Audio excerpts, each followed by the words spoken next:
Welcome to a Clear Mountain Conversation. We're very happy to be here with Loch Kelly. Loch, thank you so much for joining us. Thank you so much, Ajahn Kavalu and Ajahn Nisabo. I'm going to practice saying your names. That's pretty good, actually, yeah. Okay. Well, for those of you who don't yet know Loch, I'll read a quick biography. So Loch Kelly is a meditation teacher, psychotherapist, and is the founder of the nonprofit Effortless Mindfulness Institute. A graduate of Columbia University and Union Theological, he has, since the late 1970s, studied in multiple lineages of Buddhism, with such Theravada elders as Professor Lily De Silva and Godwin Samararatne, with the Tibetan masters Tulku Urgyen Rinpoche, Dzogchen Ponlap Rinpoche, Mingyur Rinpoche, Sokni Rinpoche, Anam Thupten, among other greats, and with modern teachers such as Adyashanti, Tara Brach, and Shinzen Young. Loch synthesizes ancient non-dual wisdom, neuroscience, and contemporary psychology, especially internal family systems, into a unique, experiential teaching style focused on small glimpses many times. Loch is recognized for his collaborative research with neuroscientists at Yale and NYU, and is the author of Shift into Freedom, The Science and Practice of Open-Hearted Awareness, and The Way of Effortless Mindfulness. So, yeah, I've read both of those books several times. I've listened to you. You actually do the reading for the book Shift into Freedom, and I vastly preferred your reading of it to the other book, which is read by someone else. By an actor, yes. By an actor. But I really did love both books, and I was actually surprised. Many Theravadins get a little bit uncomfortable, myself included, initially with your language of effortless mindfulness. Yes. One of the factors of the Eightfold Path is right effort.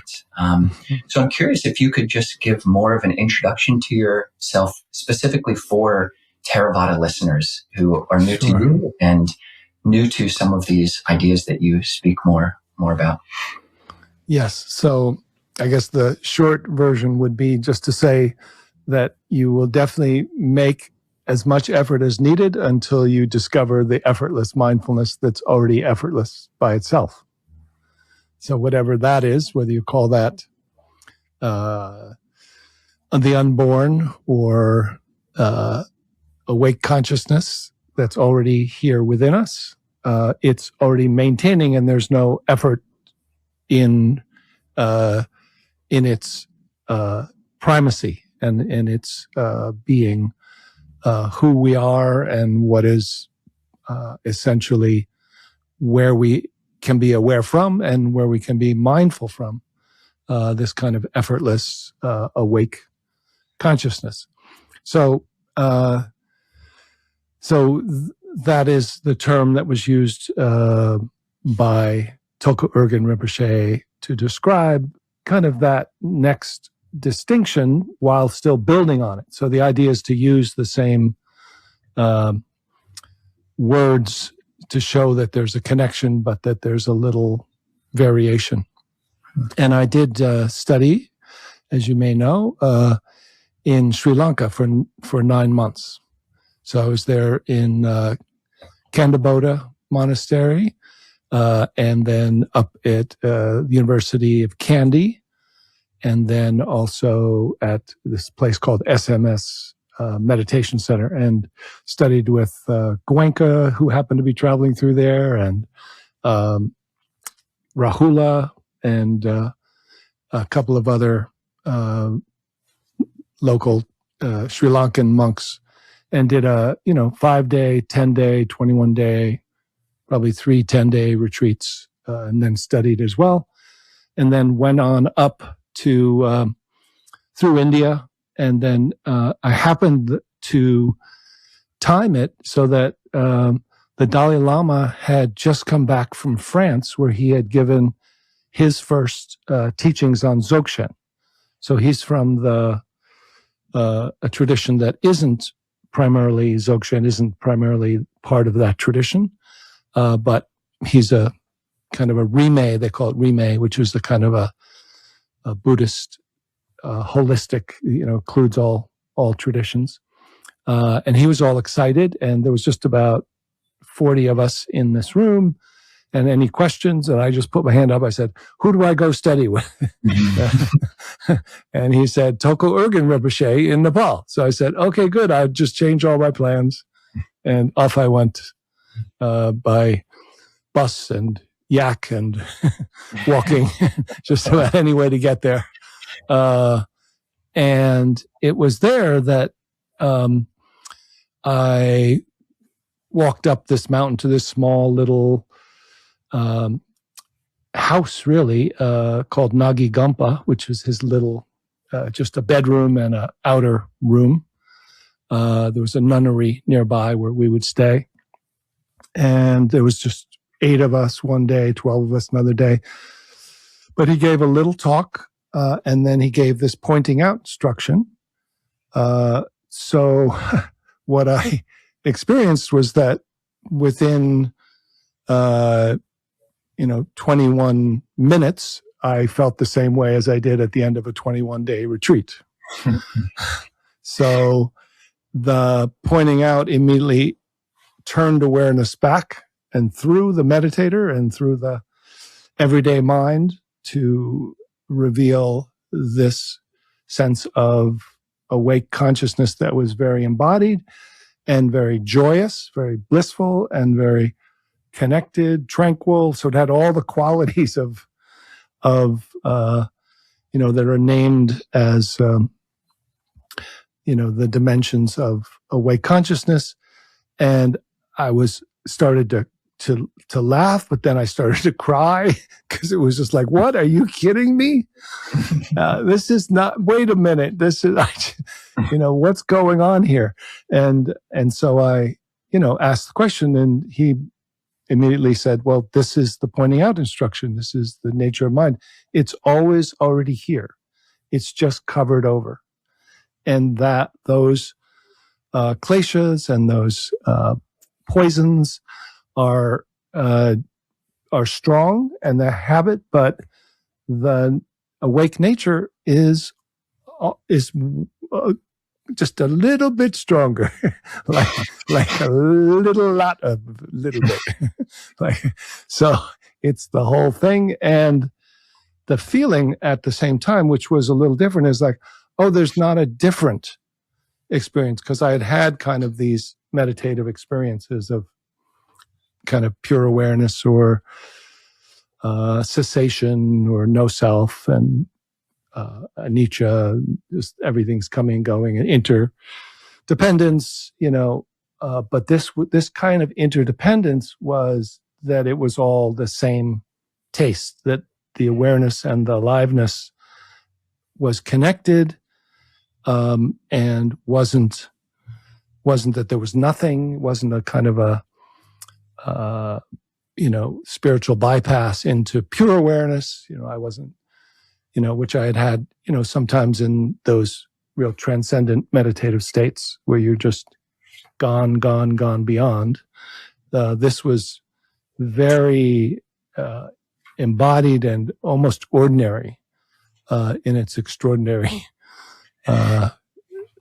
experience. So, I kept saying, well, what, asking the questions and then realized that if this is really real and if this is really true, then what else was I doing with my life, and what else was more important that I had on the priority list? And so I pretty much decided there that I had at that point thought, well, I could stay here and be a monk, and and then after a couple of days, I was like, well, it doesn't, whether I'm walking or talking or sitting or meditating or eating or sleeping, or it just is kind of the same.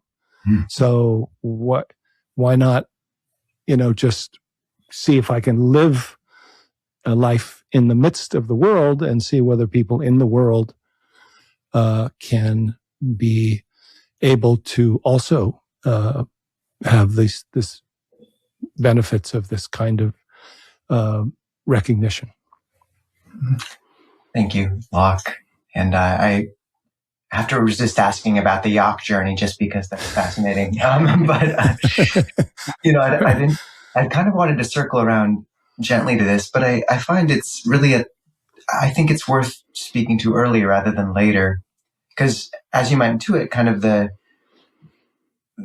prime, I think, place of where it would be useful to come to understanding or ask you more about is this language of pure awareness of the unborn. And obviously as a theravada monk, I get all nervous a bit when that language begins to be, said. And what I'm curious about is I find that the non-dual teachers, yourself, or I know Sam Harris has done some, Shinzen Young, others, there seems to be a real, speaking of non-dual spaciousness, having no head, Douglas Harding, it seems to really resonate with some people. Ajahn Kobilo is one, I think, who really resonates with that.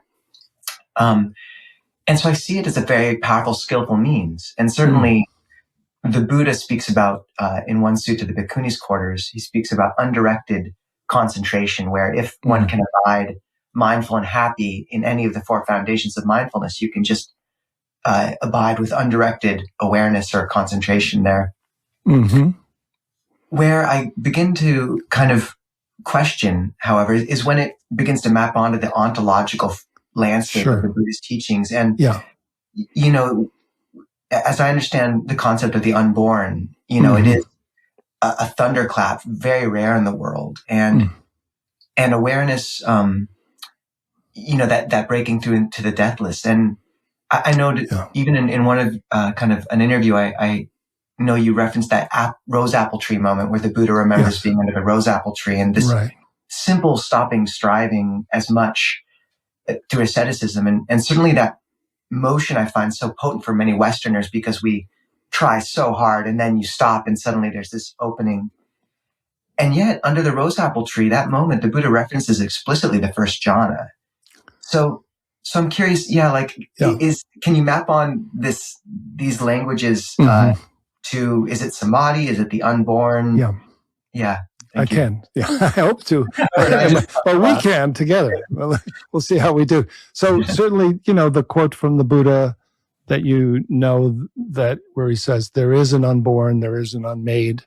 If there weren't an unborn or an unmade, there would be no freedom from the born or the made. So there's the language immediately, what that means that he's saying. The other quote which was, now I'm not sure where I got this, but I liked, it's between Ajahn Chah and Ajahn Mun.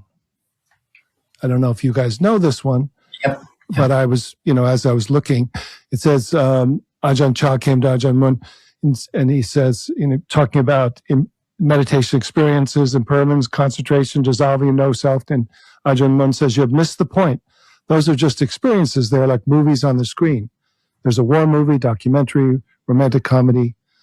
Those appear and disappear. The most exalted states are painful ones. The only real question is, to whom do they happen? Turn awareness back from the screen to the one who knows, Sikibutu, and become the knowing itself. Look into consciousness itself. And when you become the knowing, which is timeless, unborn, and not related to the self as an individual, but related to the nature of consciousness itself, when you become this knowing timelessness, there you will find liberation. Live from freedom, but in a different way. Now, is that resonant? Is that language coming from, do you understand that as from the tradition you're from? Does that make sense? Yeah. So that's where, and I've always loved looking for, similar tradition and those overlaps, especially for those who find that in, the movement from Theravada to Zen is, so form is emptiness, and then you say, wait a minute, emptiness is form. So there's the, just kind of making a clarification. Don't hang out in focusing on nibbana as only the absence of it. There's also what I would think of would be interdependence. right? Because interdependence, people use the word emptiness. In Theravada, interdependence, emptiness is emptying of a separate thing or empty of a separate self. There is no tree in itself because a tree doesn't exist without water, earth, sun. So everything is interdependent. Therefore, that's what emptiness means. And the root word for emptiness in Sanskrit, svi, S-V-I, means the invisible life force within a seed that connects it to becoming a tree and a forest. And so there's some dimension. So that's the question. Is there this next move in the, I kind of almost go to the Mahamudra, which was North Indian before Tibetan tradition, because Tibetan almost takes yoga back and does a lot more visualization, devotional practices. But there is, where this sense of what's called rigpa, or that the nature of mind is not the same as the consciousness in the skandhas. It's not that mind. It's the awake dimension that can be aware of the consciousness. Yeah. And so when that is what seems to be the feeling of something different than I did a jhana practice in, when I was in Sri Lanka, went through the jhanas and have done concentration and meditation. So the distinction is in the experience. Like, oh, that's what that's like. It's like that, but it's not that. This is different. This is effortlessly happening, and I'm stepping off the cushion, and I'm walking around, and it's not going away, and I'm not concentrating. I'm not trying anymore. I'm just resting as that which is this by itself and includes everything. And then as, contractions and pleasant and unpleasant begin to come up, there's either a getting caught and learning to return, or oh, that's right, there I go again, return, get blended or unhook, drop, or discover, and then include. So the key is that including back again, not just stepping back into a mindful witness position. So that would be the other distinction I would make, is these types of awareness, which maybe I'll pause before I go into that, because I don't want to, I'll just let you guys kind of dialogue about what express I our fears and anxieties. Yes. No, thank you, Loch. And it is fascinating, like when we talk about some of this language and the history of how these words have changed meaning. It is from a Theravada point of view. We did ordain into this tradition, and we, learned Pali, and feel very comfortable in that way of speaking about things. And something I appreciate about your books, and certainly your guided meditations, is that you're not foregrounding the language of things and the ontology, the truth claims about things. It really is about experience and practical steps for, exploring awareness, exploring the mind in different ways, and certainly finding your language very resonant with kind of the father or grandfather of the tradition we ordained in, of Western students of Ajahn Chah, of Lumpur Sumedho. Your language is very resonant. You've quoted several things so far that he will often quote. And so for me, something else we've mentioned is glimpses, and also the practice or the reality of local awareness. Yes. Could you describe what a glimpse is and what local awareness is, and maybe even guide us for holding this space as we talk here and as people listen? Like, what can we be doing with our awareness to hold all of this within, so we don't latch on to really strict orthodox. People aren't shaking the screen. Yes, that's right. So that's why I threw in Ajahn Chah and Ajahn Mun early on and quoted the Buddha, because to me it's all of a fabric. It's not this tradition, that tradition, but it's just to say that the teaching of it, your first thing you mentioned, which is I tried to be experiential, because when you do basic mindfulness or shamatha, which actually most people, when you look up mindfulness, it's actually just describing shamatha. It's saying, like, what is mindfulness? Bring your attention to your breath, and when it wanders, bring it back. It's like, well, I don't know if that's mindfulness. That's first movement of shamatha. But when you describe things like that, you can use common language. You can say, oh, bring your attention to your breath. When your mind wanders, bring it back. Now notice that sensations are coming and going. So you can use fairly understandable common language. As soon as you move into what we began with, we leaped into from the beginning, about even like, what are you talking about? Awareness and consciousness, or mind and knowing, and like, is this a philosophical thing? And I'm like, all right, skip all that, because and I, in the book, I wrote a chapter about what's the difference between awareness and consciousness, local awareness, just to kind of give a menu or a map. But I just basically, when I teach, I say the premise is that there is this awake consciousness that's here, that's already available to each of us, as each of us,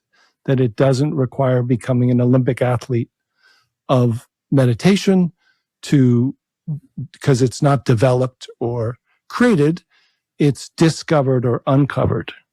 So if we can just unhook from the pattern of identifications that are with thought, feeling, sensation, and primarily the manager that is happening, the one that is, part of us, and we'll talk about this later, that we're not getting rid of it. It's not that there's no small self. It's that it's a part of us. So we'll talk about that later, which may be a little different or similar. But if this functional ego function is not the ego identity, so the ego function is supposed to look around and dualistically perceive the environment so your body can survive and thrive, right? So there's this small brain mind that is scanning for distance and danger and internal pain, and trying to solve the problem out here and trying to solve a problem out here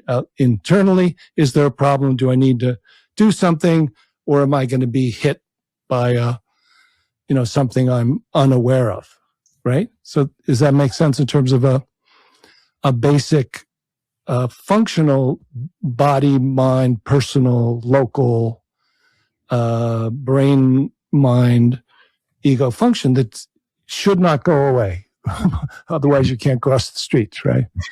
I mean, sometimes I say when someone said the Buddha was walking around, they said, "Yo, Buddha," he would turn around, right? He was a human. He was a human. So humans have this small self, which is just the ignorance is identifying as if that's the center or the primary, even the primary dimension. But this problem solver. So the first short little inquiry is, if you can identify or feel that dimension of your consciousness, and if you can have that problem solver relax. So if you were to ask, what's here now? What's aware? If the problem solver could relax, what's here if there's no problem to solve just now?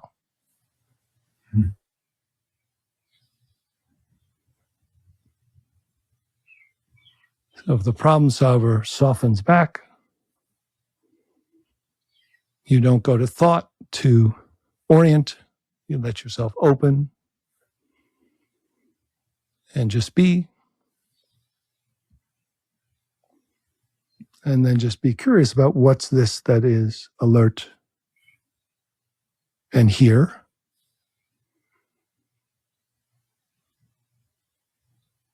And does it have a boundary, or does it require thought?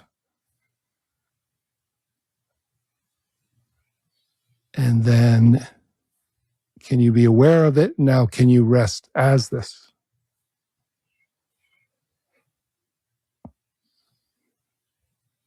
And as you're aware as this, what's the relationship to sound, vibration, sensation, feelings, your body, and the room? Are they two, or what's their relationship? And then what's it like to be aware from here? Can you move your hand from here and then put it down? Could you bring to mind your phone number and then not associate to the next thought?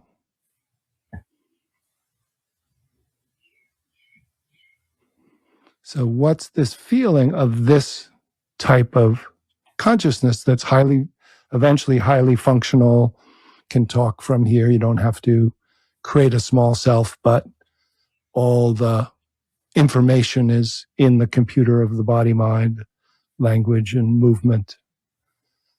But is there anything that needs to be pushed away to be okay? Anything that you need to get that's missing? If not, that initial level of suffering, of grasping and aversion is gone from this view, from this you, from this mind. Yeah, so what do you say from here? What's this kind of glimpse? So that's a glimpse. So glimpse is not a meditation, it's an immediate introduction or a taste or a shift of perceiver or identity as of the timeless, to turning the awareness back or around to become the knowing being that doesn't have to be spaced out or dumb just because you're not using thought as a way to keep yourself entertained. So from here, what do you say about a glimpse? That's beautiful. In that example, would it be accurate to say that this local awareness, which I think is a great metaphor or a great languaging of this, of it's that mind which can shift directions, it can come into the body, and in this example, it's that which almost dissolves into a bigger sense of awareness. Would you say more about? In that instance, what is local awareness, and what else can local awareness do? Can I ask Ajahn Nisabo what your experience of the glimpse was? Yeah, no, I was going to say, exceptionally sweet. I noticed the bird song outside, and for me, it's interesting. Some people resonate with the language of space, but for me, whenever I open my awareness like that, I notice light. And it feels like something deeply, and I think there are different flavors people are tuned into depending, but for me, that sense of light and sweetness and my concerns about theravada language sort of subsiding a little bit, although we'll come back to it eventually. But no, it was quite a gift, and I'll ask a follow-up question about how we can touch into that later. So when you say light, are you talking about luminous or lightness of being, like light?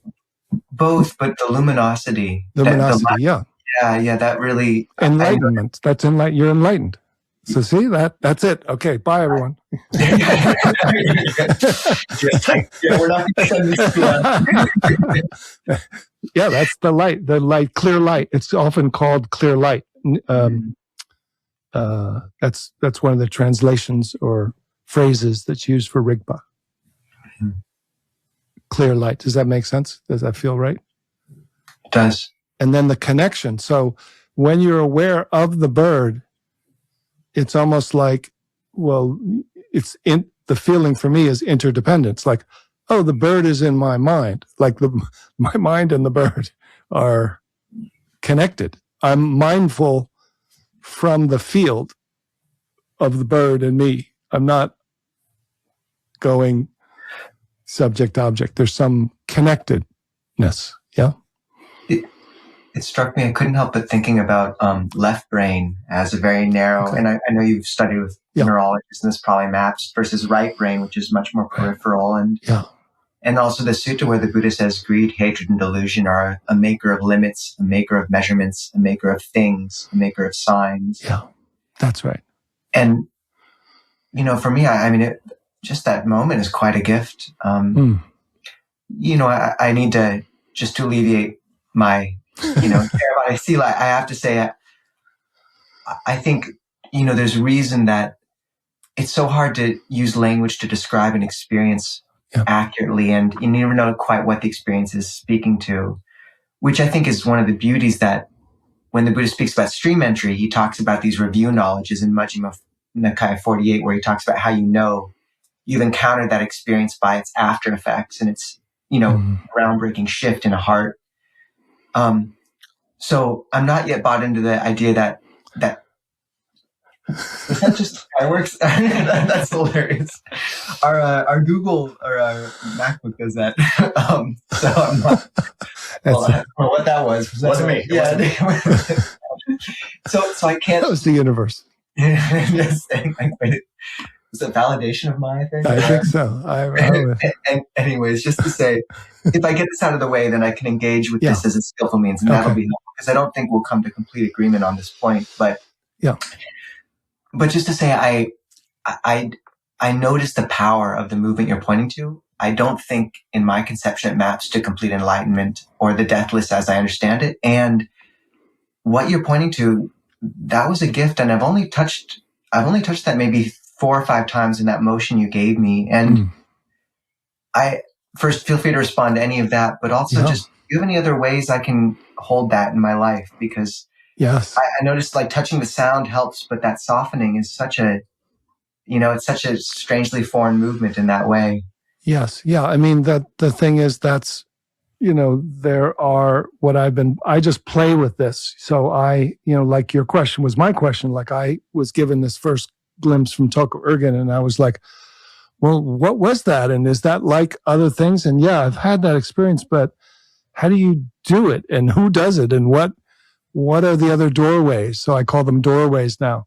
So, that's why I created this, started writing this book, and then it created this experiential app, which has audios and videos of, different doorways. Like, I call that the sensation doors, which are auditory. So you can use the eyes as a doorway, the ears as a doorway, emotion.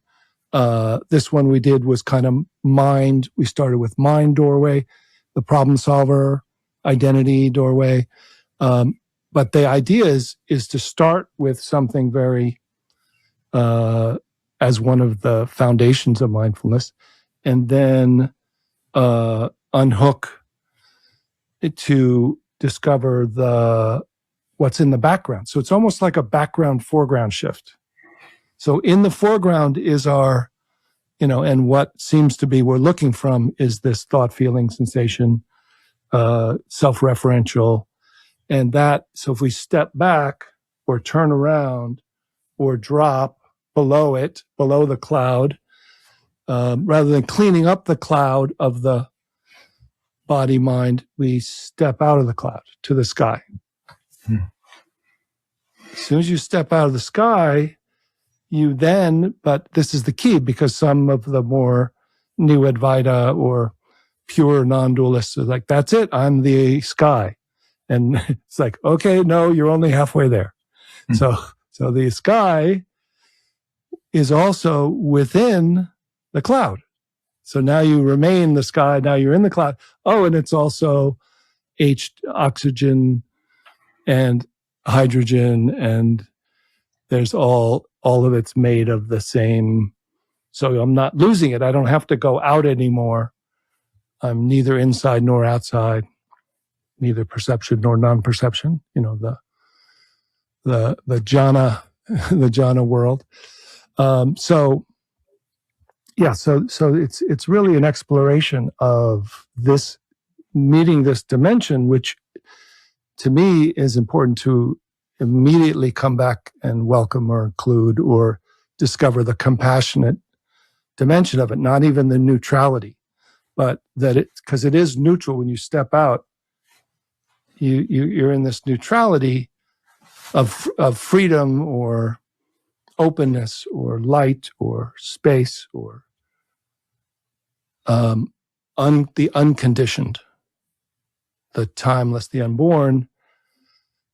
Now, when that or this is recognized to be what's called the same taste, which is one taste, which is one of the key terms in Mahamudra, the movement from Rigpa, pure awareness, to same taste, which is really what non-dual means. Some even many of the definitions of non-dual out there are, they even to use the word non-dual awareness is like talking about peanut butter and jelly, but only saying peanut butter. In other words, you're only talking. It's the better of the pairing, to be fair. So I don't know. Some people would say jelly about that, but all the, I don't know if won't get into that, Loch. Okay. Stay on good terms.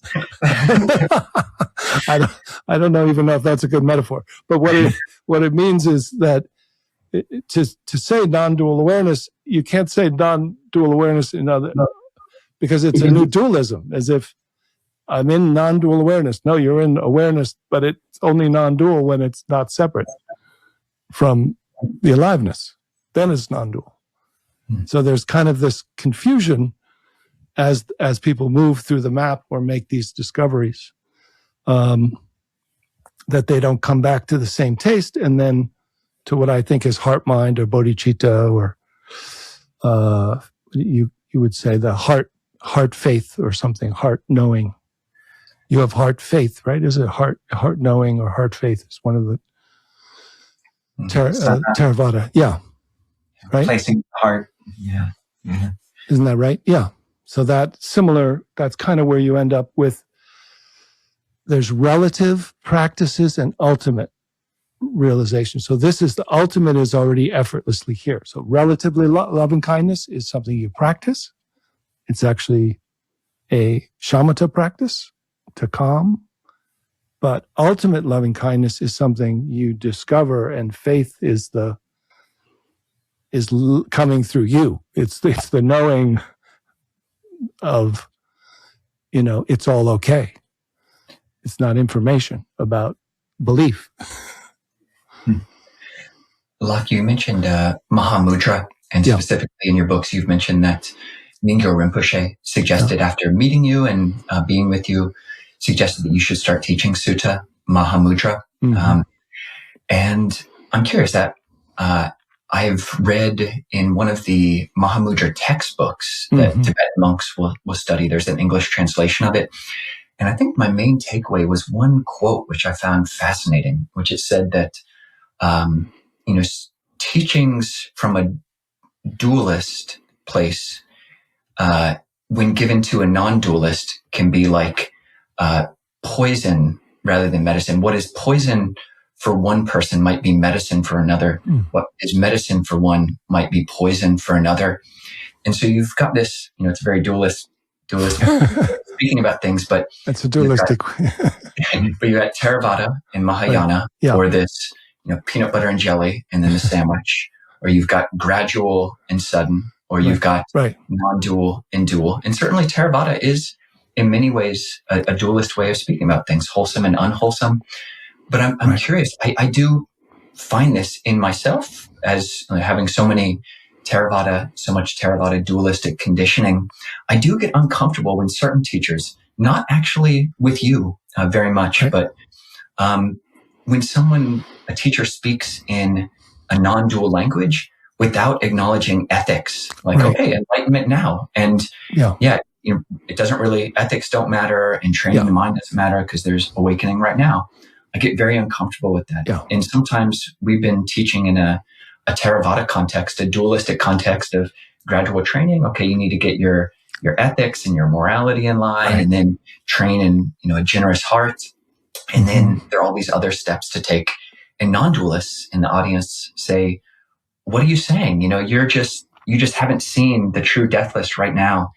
And so both schools, both ways of speaking kind of make the other uncomfortable. Right. And I'm curious if you can speak to ways of kind of undercutting that to just, let people be comfortable where they're at and acknowledging the strengths and the faults of both ways of speaking. Yeah. Yeah. And within each of those traditions, there's extremes, and they're hopefully what I am is more the unity or the interconnected way of recognizing everyone is different and there's different people, different paths, that I think we're all going for the same way of living. And certainly ethics for me, I think my training as a therapist, there's some non-dual teachers that say, ethics, they're saying there's no such thing as trauma.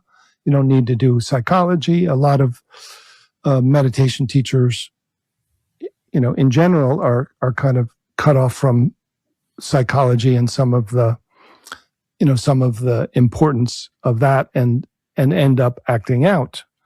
And people who, have that initial awakening through whatever tradition, if they stop at that kind of awaking from or just waking out of to the first level, what happens is they don't come back and are embodied and recognize through the eyes of the heart, oh, we're all the same.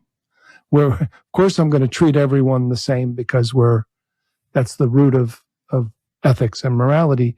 They get taken over by these adolescent parts of them who then think, well, it's all relative, so I'll just do what I want. And they just start, in the beginning and, same in the beginning and same in the end, as above, so below, the ethics begins in the beginning, and there's always a gradual and ultimate. And even when you get to the direct path, to me, it's direct recognition and then gradual unfolding. So there's no immediate done awakening, that it just shows you another way to be able to be mindful. And then you got to work with all the repressed contents that have been, so there you go. You haven't transcended them. They're now, you have actually accessed the capacity that from the strongest, smartest, educated ego, you can't bear a fully emotional life if there's trauma. So in order to, a lot of what I have done in bringing these two together is recognizing the awake consciousness that's embodied, so that now you you have the ability to love that which was unlovable, or bear what was unbearable, and then begin to see, some of the healing that's possible only from this kind of awake consciousness dimension. One thing, Loch, I only realized you kind of did this afterwards. When someone often guides me through a meditation, say, trying to invoke a glimpse, and it's just through some sort of abstract know the knowing at a sense base. I often don't find it all that useful. But what you did when you provided the glimpse was you actually invoked the Four Noble Truths very skillfully. Mm-hmm. There's a sutta where the Buddha says that when the Tathagata teaches, people hear him addressing their particular kind of suffering. And I think in that moment, pointing us to look at our problem solver, which was certainly where, my mind was like, what's the next question? And, you find the trigger point and then release that, and there's the doorway. And that is the Four Noble Truths, understanding dukkha, letting go of tanha, and then you find yourself in third, cessation. Yes. At least to, some extent. And, and I find it interesting that, well, anyways, before going, or instead of going into any of that, I wondered if you had another skillful glimpse you could just give us for 2 minutes or something I'd be interested if you have something else for us. So let me say a little about this local awareness first, and then I'll do a bunch of glimpses because they're all short and people can get a sense of them. So the local awareness was part of the first pointing out instruction that was given to me that I was also given permission, which was kind of a funny dialogue between the translator and Toka Ergen, because I kept asking, okay, so that pointing out instruction he gave yesterday, can I share that with people? Yeah. And the translator would just start talking in Tibetan, and then he would go, and then the translator would talk,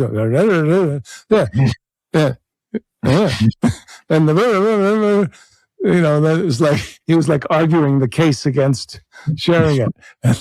And then the translator said, yes.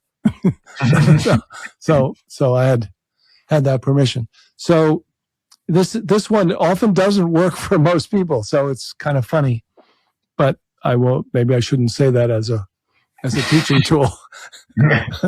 But he basically just said, send your awareness into the corner of the room.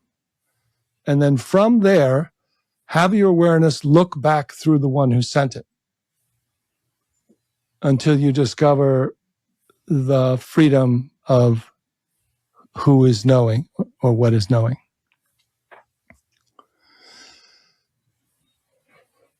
So that may or may not resonate for some people. It happened to be one for me. But the main reason I bring it up is because I realized, okay, what is that what did he just do? What went up to the corner and what turned around and came back and through? Like, what's that? And so one of the interesting things in the Tibetan Book of Living and Dying, or the Tibetan Book of the Dead, they talk about the training is for child awareness to return to mother awareness at the time of death. So child awareness is the awareness that is local. So I started calling it local awareness that returns to the universal or the global or the spacious, and so, let me just say something about awareness. So this word awareness, consciousness, attention are used. Bring your attention to the object in front of you. Bring your awareness to the object in front of you. Become conscious of the object in front of you. So these words keep being used in this way that's very similar. So attention is one type of awareness. So it's the flashlight awareness that you use when you focus on your breath. Or Webster's dictionary says attention is applying your mind to something. So they're talking about your mind applied to something, right? Then, so from there, you can do the four foundations of mindfulness. You can look from your common consciousness, what I call everyday mind or ego mind or small self mind. You can see that sensations, feelings, thoughts are coming, going, yeah? But you can't see no self. You have to make this move. I call it the first mindful move. You have to unhook or shift up or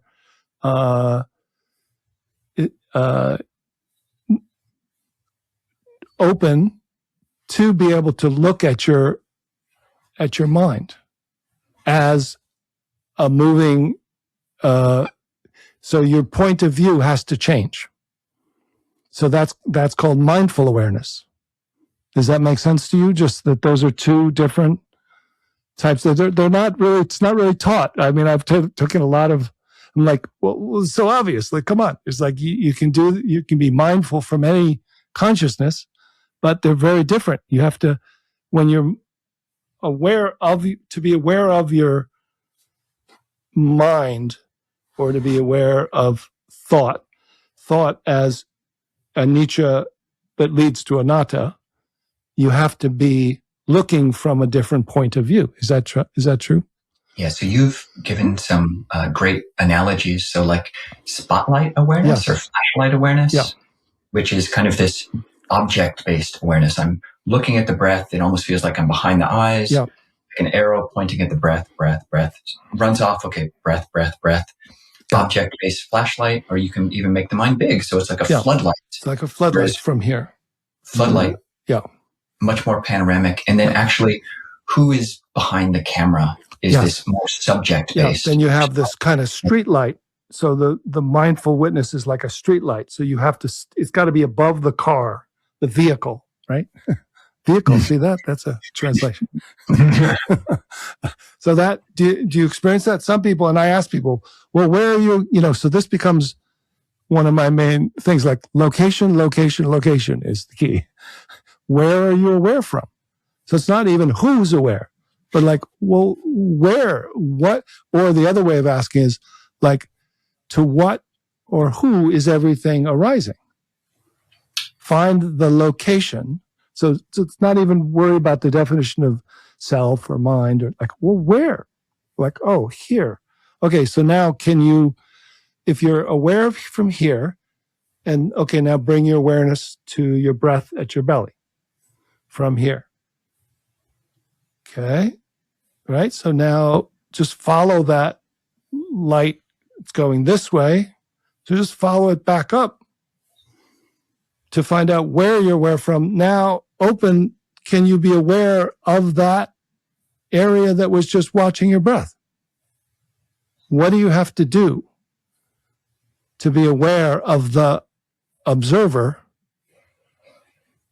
And can you be aware of it? If you can, what did you just do? And who did it or what did it? Well, it's awareness that does it. It moves it. You, the one who was watching your breath, isn't now watching the one who was watching. You've shifted location of identity. I call that mindful awareness, or the mindful meditator, or the mindful witness. So it's usually a point of view. It can become big, what they call open awareness, which is still a witness consciousness. So it could be like a street light so then the next move is, okay, so let's look behind the camera or behind the light. Let's open up. Is there a boundary or a limit to the awareness? And is it just outside or is it also inside?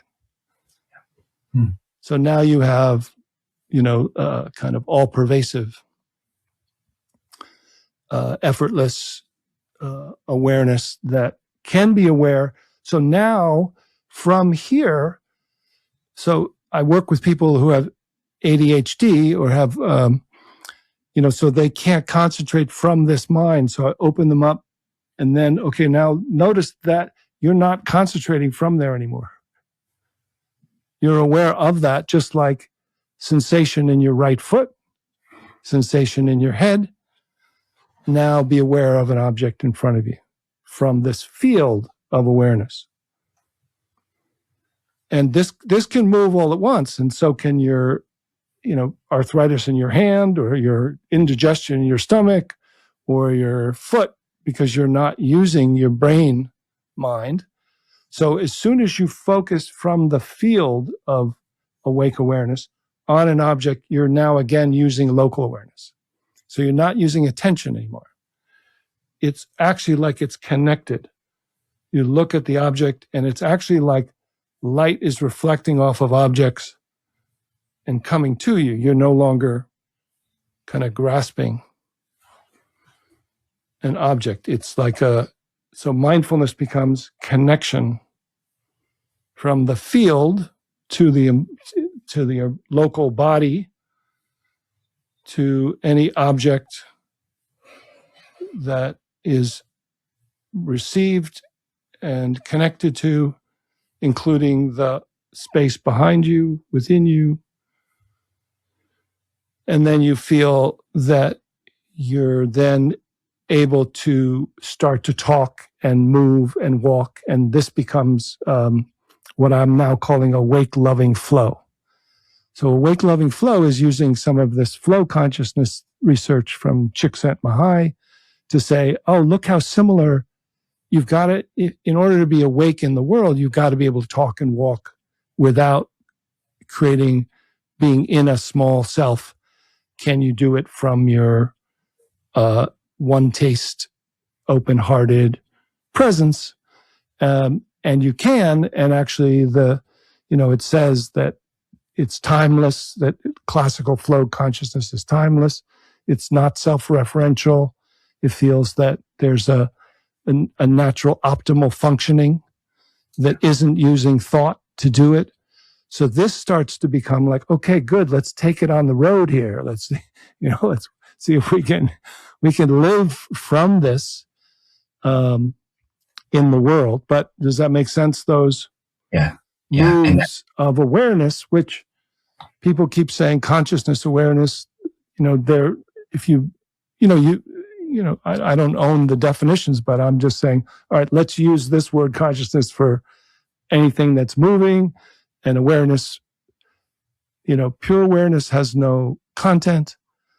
Attention is like a flashlight. Mindful awareness is and you can experience them. They're not in a book, Yeah. No, I appreciate your guidance even so far. In your book, you go into quite a few other skillful means of, coming back from this child awareness to the mother awareness, whether it's through the eye door, just the panoramic visual awareness, or through the ear door, kind of opening up to almost panoramic sound and what is hearing, what is seeing. And for me, what you've guided us through so far in this conversation is the spatial door. And for me, that's especially powerful. And there are different ways that people can hear this and relate to these instructions. And you have some great framings around this. Like, people might be familiar with the framing of, or the phrase, spiritual bypassing, which someone could hear this and actually be able to do it and say, actually the mind is so much vaster than I could have imagined. And then they use that to, bypass all of their actual psychological issues and moral, failings to some extent. But then you also speak about psychological underpassing and cognitive overpassing. Yes. And so people can also hear these instructions and just get in a cognitive way, like, oh, this is theory. That's interesting. Mind going out of the body can actually go out, or psychologically, like, okay, mother and child, what is, the archetype of all of that. But I feel like all of those you point out are detours, whether it's a bypass or an overpass or an underpass. Could you explain those terms and ways to not go off of this highway? Yeah, I mean, and then I'll do some of the more of the glimpses. So the sense is that the new one is the spiritual bypass, which is, if you can, whether it's in meditation or through kind of a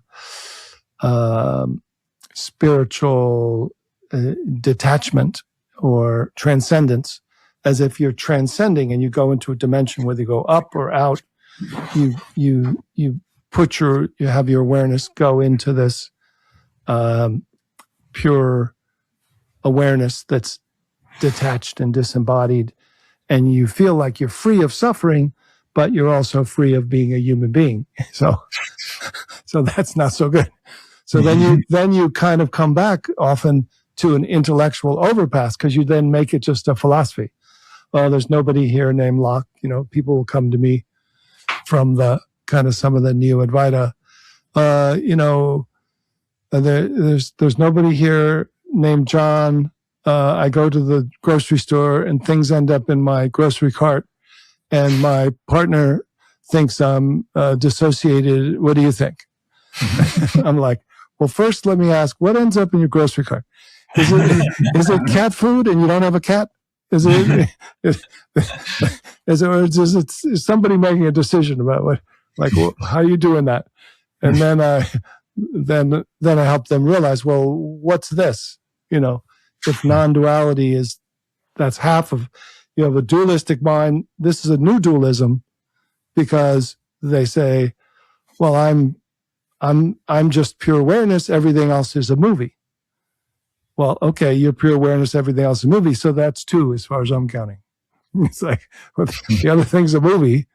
Well, but I'm not the movie. Okay, but what is this? Here, like, okay, what's the relationship? I don't know. It's a movie. It's like, no, come back. So that's a spiritual bypass, trying to kind of transcend instead of becoming immanent. And then the psychological underpass is, if you just are doing psychological work and you never recognize that there is this other dimension of consciousness, and you're just trying to make a stronger ego, and you just do, I don't know, like Woody Allen 4 times a week, psychoanalysis, and then you end up marrying your stepdaughter. No, that's but it's like it's doing just the hard work without having the meditative consciousness. And then the intellectual is where most people live. Either in the intellectual, they make a belief system out of everything, or they just live in an ego world of, trying the best they can to construct reality in a way that defends against anything, which is the most normal ways of bypassing. So, so this, recognizing all of this as detours, then we can include psychology, we can include this dimension of pure awareness, we can include thought. None of those in themselves are bad, they're all good. So it's just a matter of how do you include, and where do you include all this from? So, John Kovala, which one would you like to do? We could do the eyes, the ears, we can drop from head to heart space. We can. Yeah, actually, could you walk us through the 7 steps? Unhook, drop, open, see, include, know, and let be. Yeah. So usually what I've found in a kind of, one thing I'm doing now, which I'm very happy that have done, is I created a training program, a facilitator training program, and graduated a year-long training where they're all helping professionals. So they're therapists, coaches, yoga teachers, meditation teachers, anybody who's already and then we just add the effortless mindfulness dimension to give them an extra set of tools. So we had 180 people from 19 different countries go through this, and they're kind of bringing this extra dimension to the world. And sharing kind of these tools as being in their toolbox. So again, kind of coming back, it's like some people it's not right for at, any time. There's other ways to, that people have to start where they are. Right. So, but this is, if people are ready, many people actually who are resonant to this, approach of effortless mindfulness, they have a very hard time concentrating. So they can't do even the first practices, even though they've sat a 5-day retreat. I just can't, I come out, I can't sit there. My mind is too strong. So, okay, well then open your awareness up, and then now come back and find the calm within. Oh, okay, well that's good. I can sit here now for that. So it's kind of a beginner practice as well. It's just for a different type of person. So one of the ways of experiencing this is a set of practices that drops that feels this identification and then unhooks and feels as if you're not looking from attention to an object, but actually that awareness is inherent within your body. So you can feel your jaw from your jaw. You can feel your throat from your throat, because there's awareness that isn't mental, and then we drop down. So there's a way of dropping into eyes, dropping into ears, dropping into body. I've had ballerinas, yoga teachers, and athletes say they've experienced their body from within for the first time in their lives by doing what I call an embodiment scan. Because when you do a body scan, you tend to say, well, can you bring your attention to your foot? And now relax your foot. Now bring your attention to your knee. Now bring your attention to your hip. Now imagine you're focused on your belly. Now, so this one is actually, you just go there. So this is one direction, is going down and in, then opening up, and then coming back. The other direction, take people, is what we did, find the problem solver, now let it relax and open to space. So going out or starting by going in. So this one will go in. So the premise is that the awareness, again, that's the only philosophical thing to say, is that all you have to do is just, you don't have to believe it, but just check it out, that awareness can know from within and all around. The one type of awareness, attention, isn't the only one you have. So if awareness is identified with that thinker, that knower, that small self, it can unhook or unblend, and then it can begin to drop to be aware of your face, from your face, your jaw, from your jaw. And then that, like a bubble of awareness or a leaf of awareness, can float down to be aware of your neck and your throat directly from within. And so just check here that you're not stretching attention down, or you're not going back to look up, but that the subject and object are feeling this effervescent aliveness, space, and awareness directly from within. And then feel as if this awareness can drop below your neck and experience your upper body directly from within. And as you do, you can kind of go below and behind your physical and emotional heart, and just find a safe space in the middle of your body, this kind of heart-mind, so that you are aware of this heart space. You rest in this heart space, and then you become aware of this heart space and from this heart space. So you've dropped the center, still embodied, but in the subtler, more open-hearted place, and feel as if that awareness can feel back into the middle of your heart space, your body, all the way to the back. And then as if that awareness can move itself somehow, open, let that local awareness open behind you, and find the awareness that has your back. And as that local awareness mingles into that already awake consciousness, just discover the effortless awareness that's always been here, that has your back. Just resting here as this spacious, luminous field. And then notice that it's interconnected with movement, vibration, sound behind you, and then arises as your whole body, awareness and aliveness, and looks out of the eyes of your heart, connected to everybody, everything. So there's this flow from behind you to that which is greater than you, arising as this body.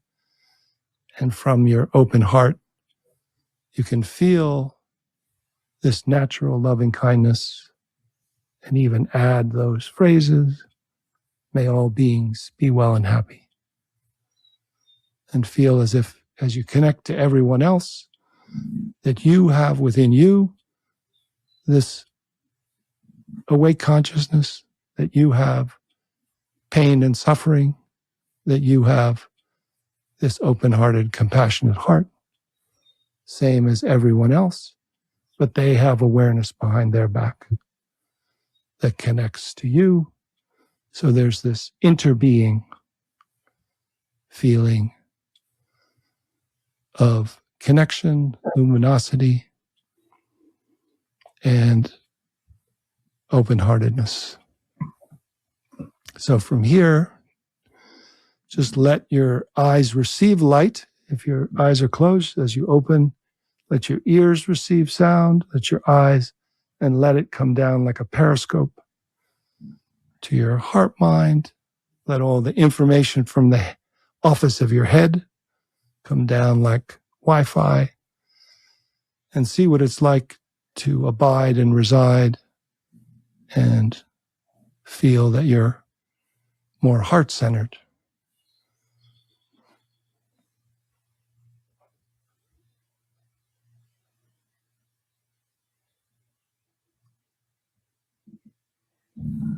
Nice.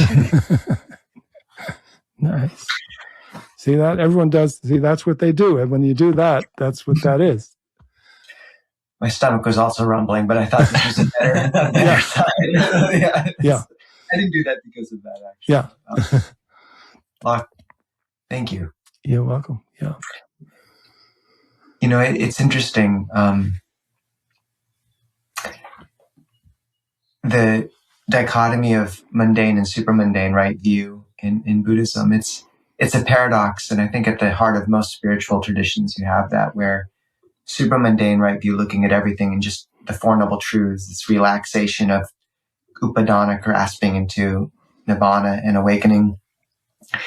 And for me, that is very resonant with these glimpses of something spacious. And just as you pointed to that doorway from space to loving kindness, you know, that's the doorway the Buddha talks about, where he says the apex of the heart's release through compassion is the base of infinite space. But there's also this other interesting paradox where a mundane right view, it's all about karma. There is the result of good and bad actions. There is mother and father. It's all about duality. And so interesting to see how both good conversation, good practice, and I find the enlightened mind is very agile, moving between those two. Yeah. And similarly with this conversation, you know, I deeply appreciate it. I kind of wish you were there to talk to me all the time. Audiobooks. Yeah. There's an app. And you probably don't use a phone, but you know. Well, I'm not that knowledgeable. Okay. And you know, at the same time, I feel I am still, and I think it's important to map this onto me to the Buddhist articulation, because he was trying to give us a framework that would last for millennia. And so what I hear actually you talking a lot about is I map much of these elements of awareness and non-local onto sampajanya, you know, kind of clear comprehension, which does pair with mindfulness, which is much more often kind of pinpointed, whereas sampajanya, when the Buddha defines it, he says one knows one's limbs extending and contracting. One knows when one is waking, sleeping, defecating, urinating, etc. And the fact that that is one of the themes towards unification. And yet I also recognize, you know, I think one of the reasons I really can't completely get on board or can't get on board with it being awakened awareness at its deepest is because I've met monks who I feel like have embodied the samadhi at this level that I feel radiance just echoing off of them, a coolness that I literally can feel from feet away. And so just to acknowledge, like, I think, you know, even as I feel compelled as a representative of the Pali Canon to kind of ground once again in my understanding of this as a step on the path, but not the end. I also acknowledge that there's that's very powerful, and small glimpses many times can get you very far, I think, in terms of what right effort looks like. And one thing I actually am really curious about, rather than, kind of diving into that more, although you're welcome to, but when you returned from Nepal, you worked in homeless shelters with 9/11 survivors and their families and people with deep suffering. Yeah. And so many of the tools you've given us are something, people listening can just touch into.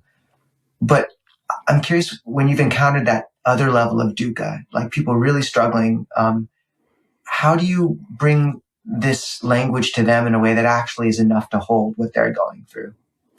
Yeah. I mean, some of it, just to say that,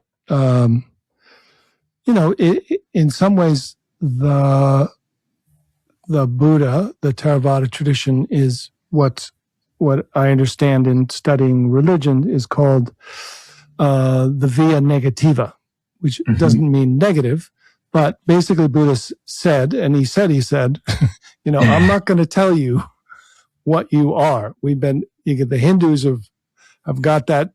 We went too far that way.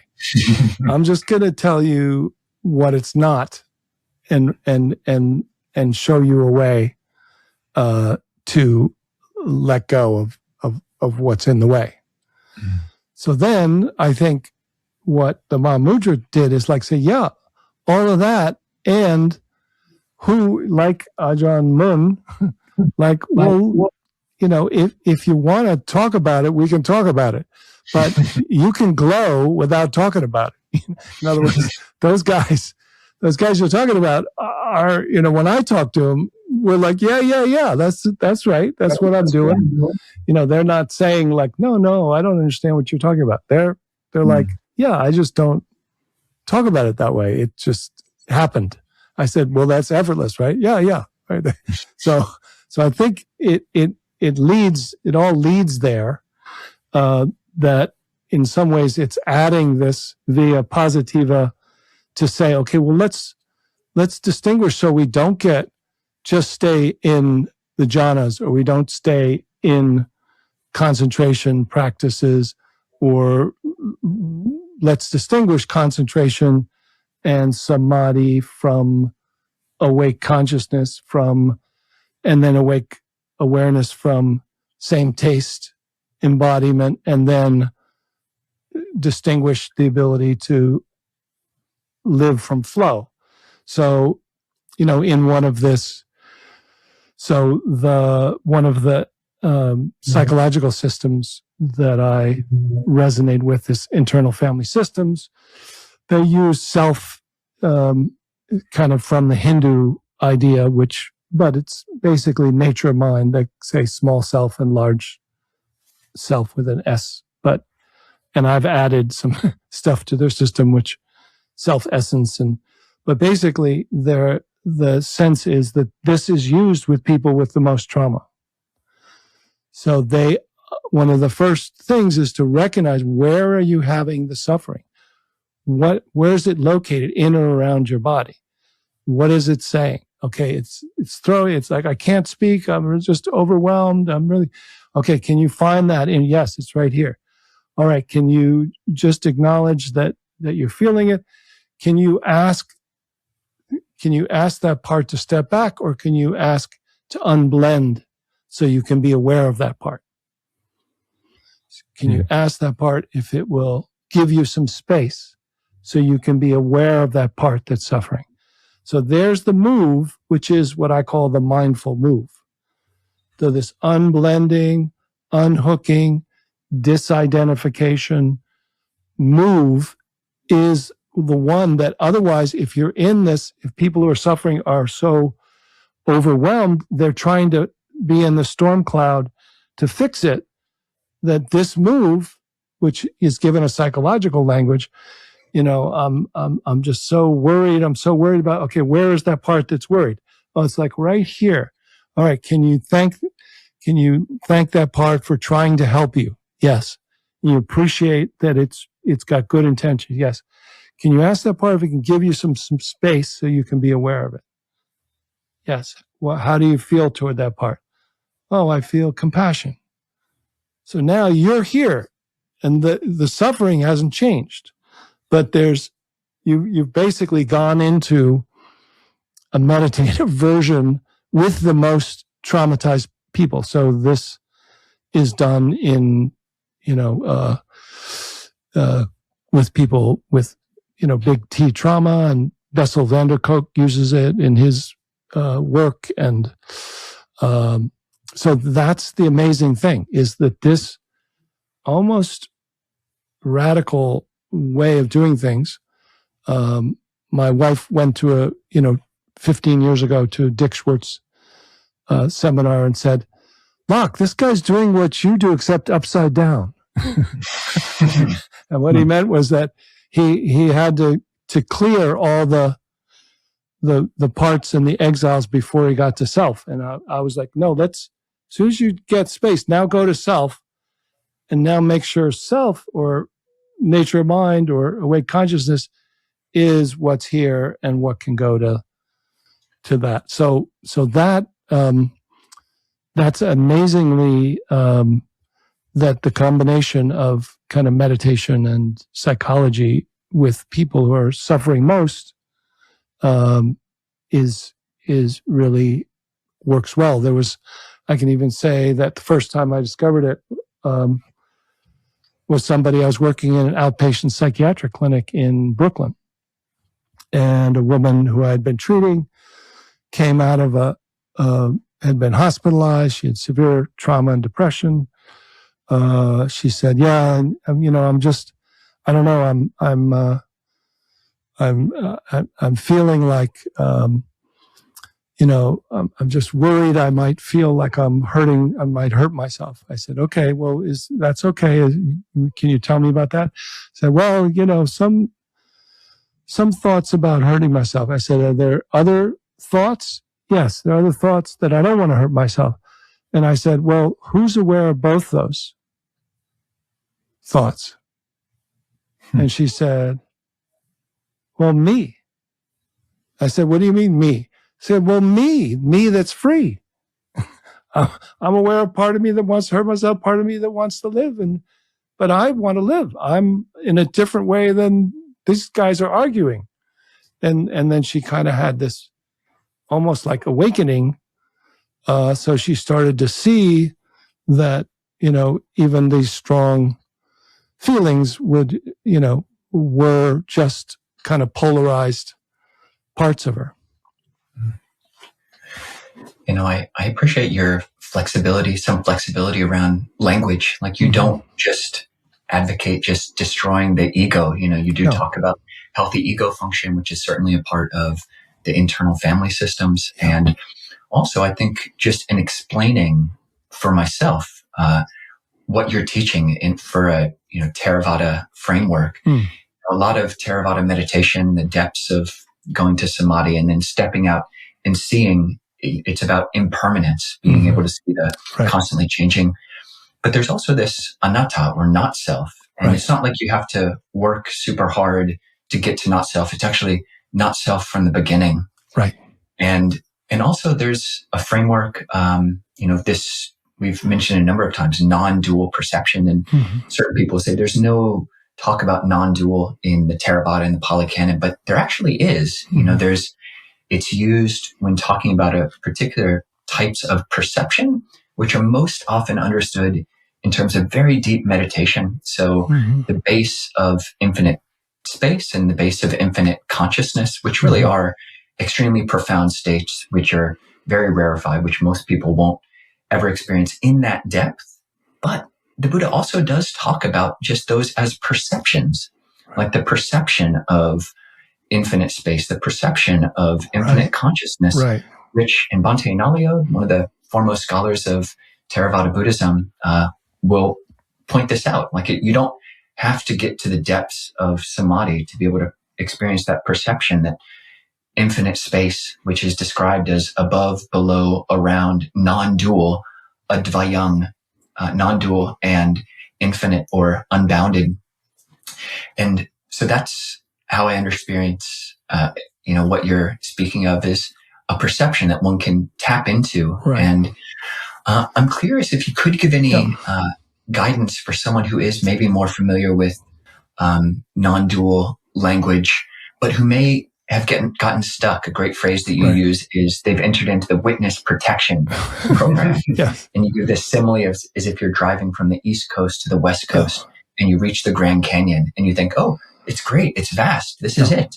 But you're only halfway, maybe a little bit more than halfway across the country. Yeah. So curious, how do you unhook people from who are in this kind of protecting of the witness or protecting of this not yet there space? Yeah. So that, you mentioned that unhook, drop, open, include, let be, and then, kind of begin to move from compassionate activity. So that, if you just open and hang out in that openness, that, if you give a philosophy, you can give a philosophy that says that's it, and then people will pick that up and stay there. So the idea is to feel that and then to start to inquire, well, what's the relationship to this, the vibration, sensation, sound? It's almost like what I did with you. What's here now when there's no problem to solve? Okay, now are you aware of this timeless, thought-free awareness? Now are you aware as it?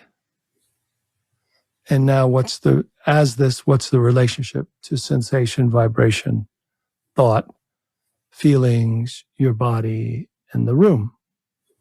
What does that feel like? How does that feel different? And, so they start to come back into their body and realize that they haven't lost that sense of freedom, but now they have to they have to take the garbage out as well. Not eat the cat food. So it's so that is the question. Is it a perception or is it a perceiver?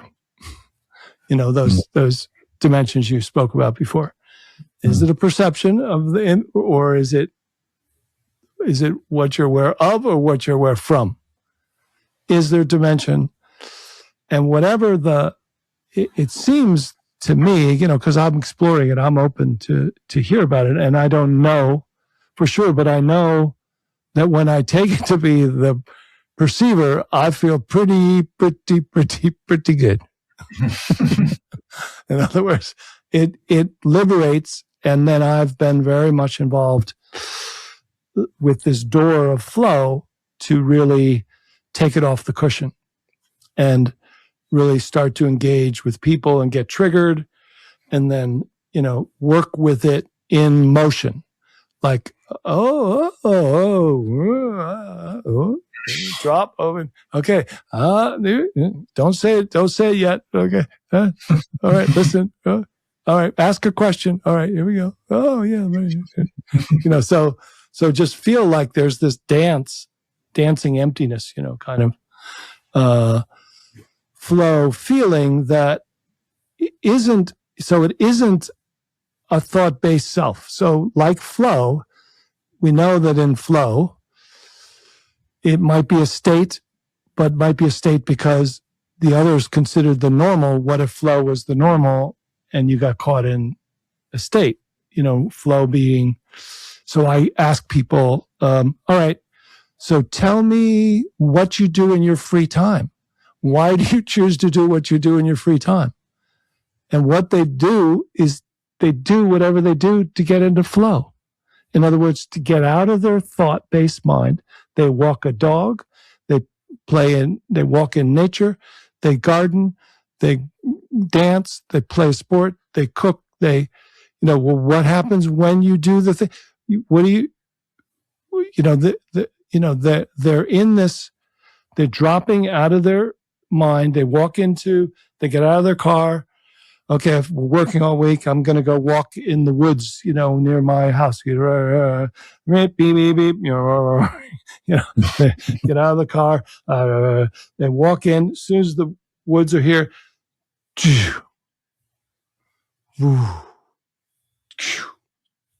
drop, connect, walk. Right? What's that? That's what people choose to do, is to get out of their minds into their bodies with their eyes open, or they choose to meditate, or they choose to just, other choose to, have negative, unwholesome activities.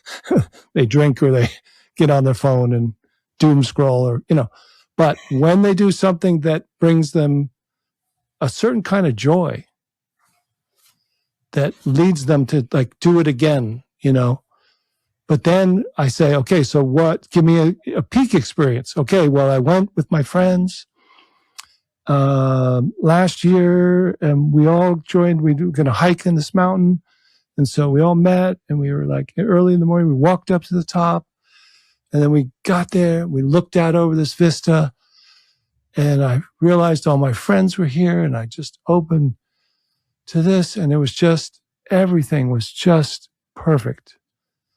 And then I got back to work, it was gone, and I was like, I got to go back to that mountain with that group of friends, to experience that again. And I'm like, what if that was available anytime? What if that wasn't the place or the activity or the people?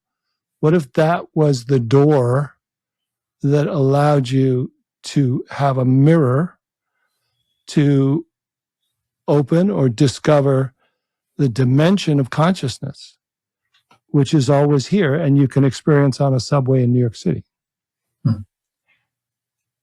And then I start teaching. Then I start showing them that that's possible. Whatever that is, it seems to be related to what the Buddha was talking about. And, I hope. Yeah, no, we'll probably be wrapping up at some point soon, and hopefully even after we wrap up, we can learn to return and train to remain in this space that you're pointing us to. I think my last question is specifically about, I can kind of understand the rationale of certain Tibetan teachers in this secret vehicle that they won't teach the pointing out instruction, with the idea that if someone isn't ready, they haven't done 100,000 prostrations, haven't done 100,000 prayers, haven't really situated themselves within this whole structure of a world on these different levels. They don't have a sense of stability in ethics, a moral stability and healthy ego function.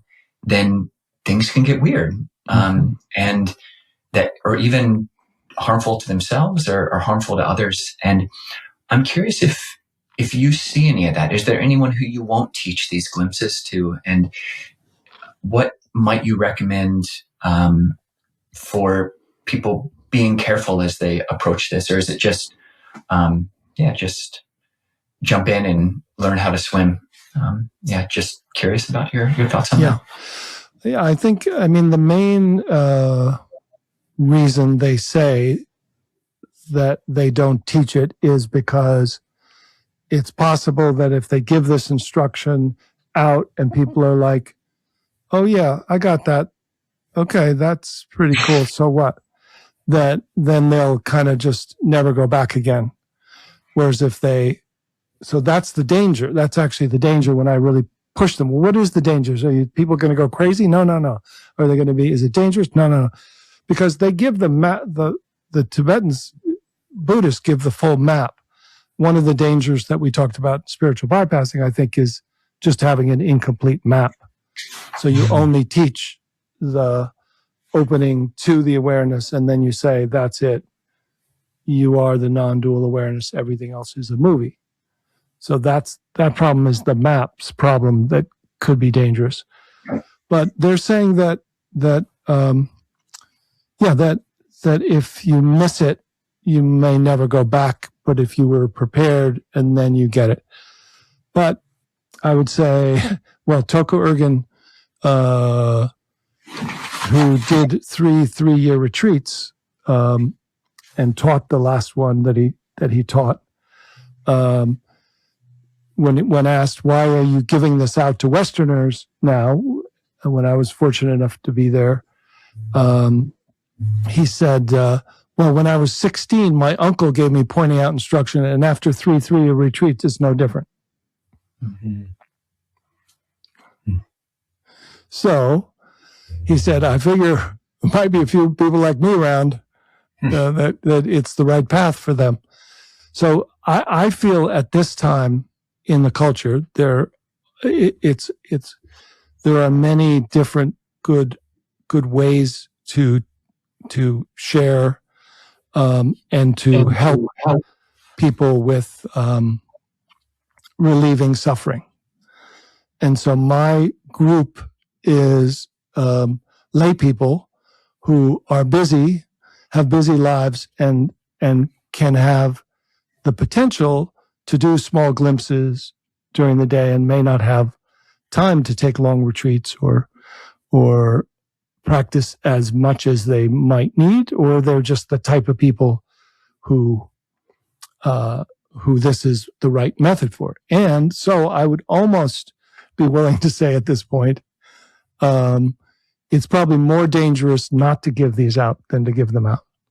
Mm-hmm. Because if I get 30 people that miss it and 40 people that get it, those 40 people, their lives are changed. They are some happy puppies. They're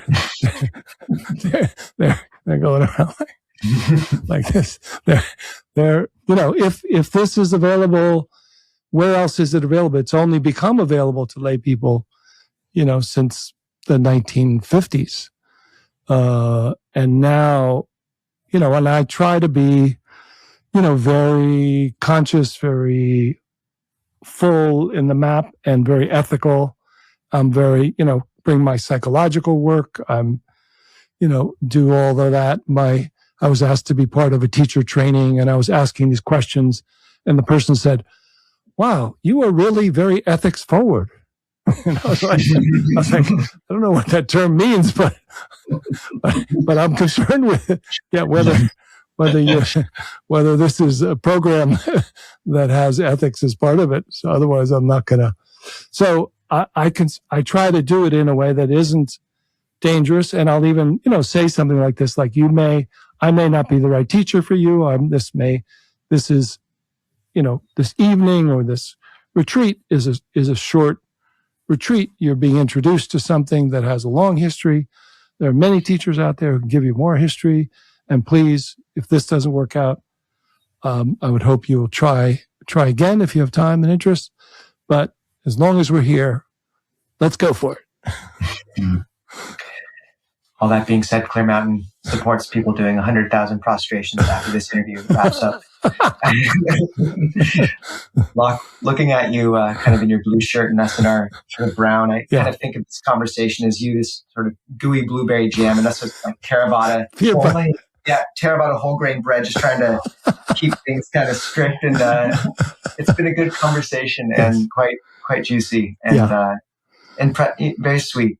It was a pleasure to meet you. Yeah, you guys are great. I really love you.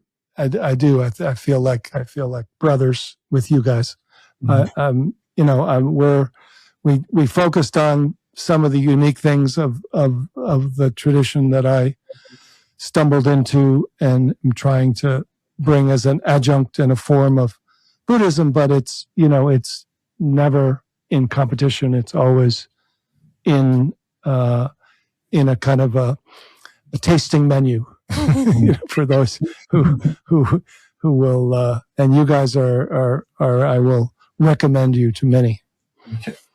Thank you, Loch. We did get Dan Harris to agree that if we got Sam Harris to ordain with us temporarily, he would ordain. Okay. So if you're feeling like being a brother, I'm just saying. Okay. All right. You never know. Loch, it was a pleasure. Yes, really a pleasure. A lot of warmth as well. And hopefully you visit us soon. Good luck. And thank you so much. Yeah, I look forward to meeting you in person.